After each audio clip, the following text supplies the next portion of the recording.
நீதான்.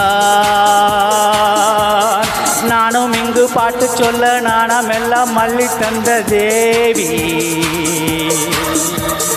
குருநாயகி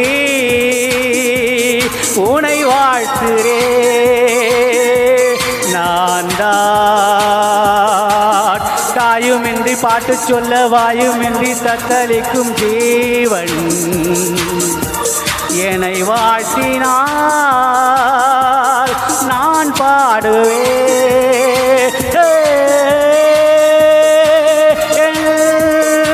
நினைவுதானே ஏங்குதே. பெற்ற அன்னை இல்லையே, பேசும் தெய்வம் இல்லையே, இவள் தான் இன்றி நான் இல்லையே. நினைவுதான்